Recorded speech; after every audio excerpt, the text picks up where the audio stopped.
Hey Flosstube, it's Lori of Mischievous Stitches.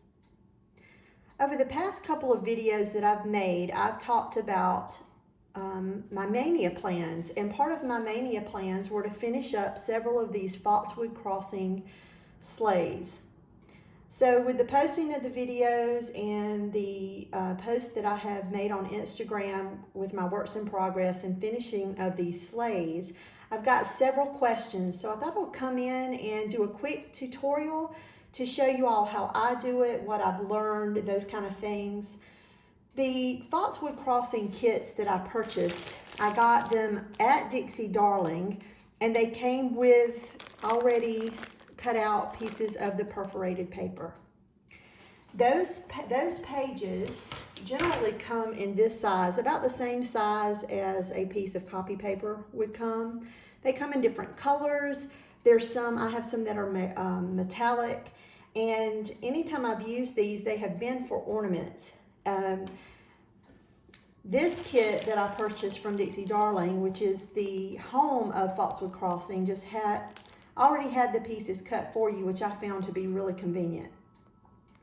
So before I stitch these pieces, I have to find my center, and how I find my center is just to make a big cross on the actual piece. I'm going to move some of this out of the way and grab my pencil and try to work around this camera. But I just draw a quick pencil X on the perforated paper.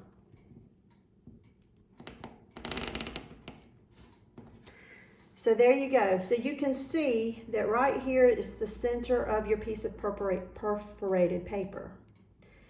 And I'll take a look at the pattern, and generally I will count up from here to do my start. You could start in the center, but that's how I happen to do it. The patterns actually call for 3 strands of thread for the coverage, and you can see the coverage is really, really good.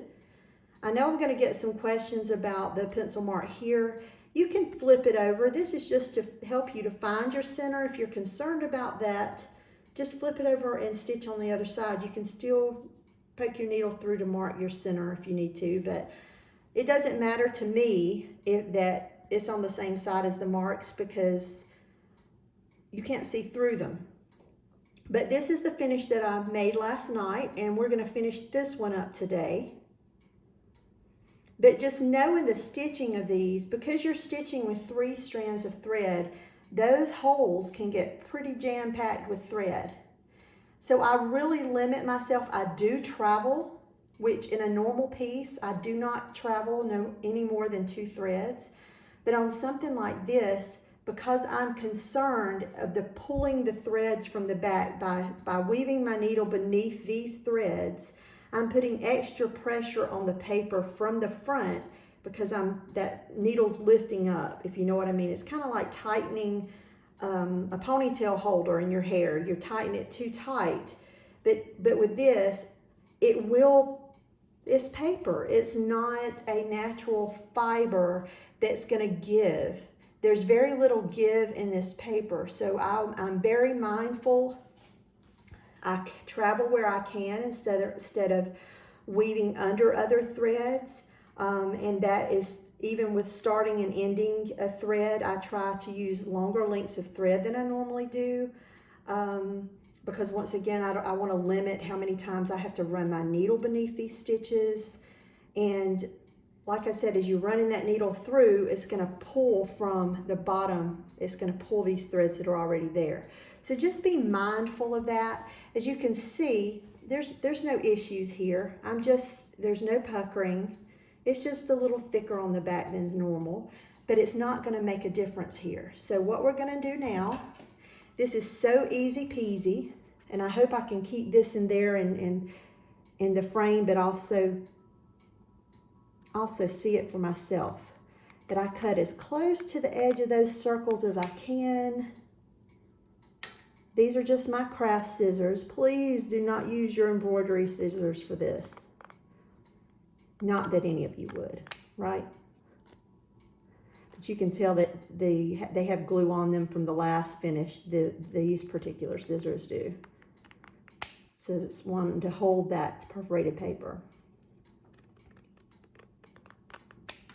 And so on these edges, I keep it simple. I go at an angle just like the stitching is. I try to capture the edges of those circles. And then I'll snip this so it's not quite such a sharp.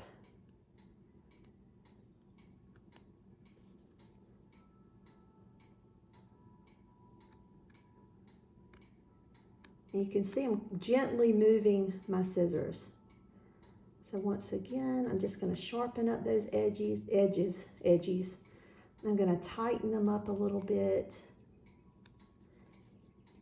So you want to get right up to the edge of the stitches that you have, but you do not want to cut into the hole that they're sitting in. So just be very careful. Just take your time. It's not a race. You can see I got a little more to trim here. Okay.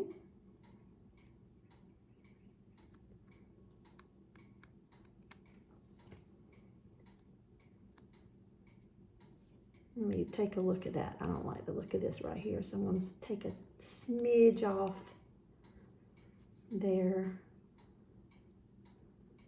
Smidge there.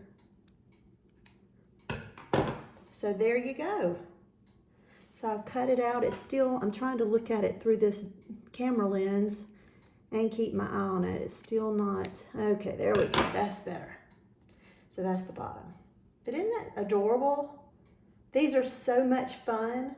This is the first time I've stitched one. I'm on my third. I'm almost done with the one I started last night. And this was my first finish, the pineapple, the welcome pineapple. And these are the Della Robbia sleds. So there's that. This still looks a little thick over here. I must not have. I've got to just trim it up just a smidge again. Okay. So the next thing we're going to do is we're going to grab stitchery tape. It's double-sided tape. The tape itself is very, kind of reminds me of saran wrap. Let me find my edge. There it is. It's kind of like saran wrap to me because it's, here I go with this, trying to orientate myself with this camera. I say saran wrap because it adheres really well, so I just cut a length the size of my piece and I just slap it on there, just like that. And then I'm going to press it down really good, trying to keep my hands out of that glue. And once again, the tape comes off. It really reminds me of a gluey piece of saran wrap. It adheres really well, and it's a really thin plastic film. It's nothing like Eileen's tacky glue or anything like this. And because of that, it molds really well. So now I'm just using my non-embroidery scissors, or just a pair, I would say my craft scissors.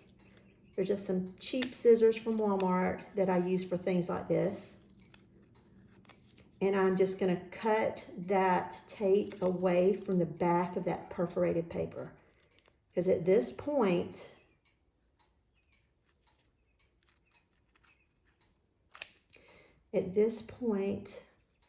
we don't have to be very, very precise. We just want to get that on the back. So let me pull this off of here and stick it to some paper.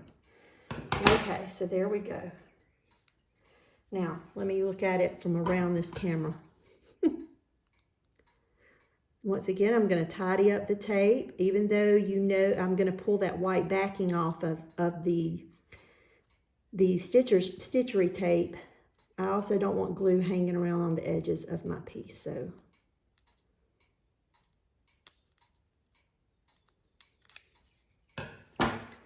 there's that. Now I'm just going to reach around to the back. Let me press. I like to press the tape around the edges. You see where it separates just a little bit here? So just give a little bit of pressure on those edges.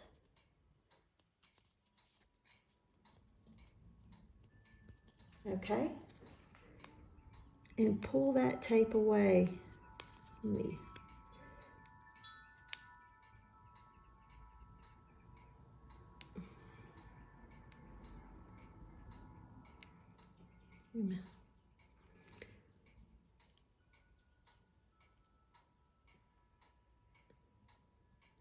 Well, this is not running quite as smoothly as my first one did. Bear with me. There we go. See how light, how thin that film is, why I keep saying saran wrap? So I'm keeping my fingers on the edge so that it doesn't touch the glue. And I'm grabbing my sled. Let me wipe this off a little bit. And I'm going to do my best to center. Remember that this will be hanging from a tree or wherever you have it by this. So you want to place the piece top up towards the top of the sled. And try to center it the best you can, because once you put it down, that's it.